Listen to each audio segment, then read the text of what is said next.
அழகே அழகு அடுத்த வர எபிசோடில் பார்த்தீங்க அப்படின்னா எல்லாரும் பார்த்தீங்கன்னா ஜாலியாக வந்து கொடைக்கானல் ட்ரிப்புக்கு கிளம்பிடுவாங்க. கிளம்பி கூட்டிகிட்டு போகும்போது பார்த்தீங்க அப்படின்னா மலர் தன்னோட பொண்ணை அவங்க அம்மா வீட்டில் விடணும் அப்படிங்கிறாங்க. அப்போ வந்து போய் அவங்க அம்மா வீட்டுக்கு போய் பார்த்தீங்க அப்படின்னா அவங்க பொண்ணையும் வந்து விட்டுட்டு இவங்கெல்லாம் ட்ரிப்புக்கு கிளம்பிடுறாங்க. அதுக்கப்புறம் போகிற வழியில் தங்கராஜையும் மீட் பண்ணி கூட்டிகிட்டு போய் எல்லோரும் ஹோட்டலில் உட்காந்து சாப்பிட்றாங்க. சாப்பிடும்போது சுரேஷ் தங்கராஜும் தனியாக உட்காந்து சாப்பிட்றாங்க. மற்ற 4 பேர் தனியாக உட்காந்து சாப்பிட்றாங்க. அப்போ தான் மலரோட கல்யாணம் எதுக்காக தங்கராஜ் வந்து இவ்வளோ பாகியராஜ் மேலே கோவமாக இருக்காங்க எல்லாத்தையும் வந்து பார்த்தீங்க அப்படின்னா அழகுமதி கேட்கவும் எல்லா விஷயத்தையும் சொல்றாங்க. தங்கராஜோட இந்த மாதிரி தங்கச்சியை தான் பாக்யராஜ் கல்யாணம் பண்ணுறதா இருந்துச்சு. பாக்யராஜோட தங்கச்சி வந்து தங்கராஜ் வந்து கல்யாணம் பண்ணுறதா இருந்துச்சு. அப்படி இருக்கும்போது பார்த்தீங்கன்னா அழகு மலரும் அந்த மாதிரி பாக்யராஜை லவ் பண்ணுறாங்க.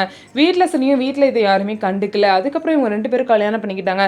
இதனால தங்கராஜோட தங்கச்சி வந்து இறந்துட்டாங்க. அதனால தான் இவர் இப்போ வரைக்கும் இவர்கிட்ட பேசாமல் கோவமாக இருக்காருன்னு சொல்லிட்டு எல்லா விஷயத்தையும் அழகுமதி கிட்ட சொல்கிறாங்க. இதை கேட்டால் அழகுமதி ரொம்பவே ஷாக் ஆகிட்டாங்க. ஸோ இதுக்கப்புறம் பார்த்திங்க அப்படின்னா ட்ரிப்பெல்லாம் எப்படி போகுது, அங்கே போய் ஏதாவது பிரச்சனை வருமா, இல்லை ட்ரிப்பெல்லாம் ஜாலியாக என்ஜாய் பண்ணிட்டு வருவாங்களான்னு சொல்லிட்டு பார்க்கலாம். ஸோ நம்ம வீடியோ உங்களுக்கு பிடிச்சிருந்தா நம்ம வீடியோவை லைக் பண்ணிக்கோங்க. மறக்காமல் நம்மளோட சேனலில் சப்ஸ்கிரைப் பண்ணிவிட்டு பாருங்கள்.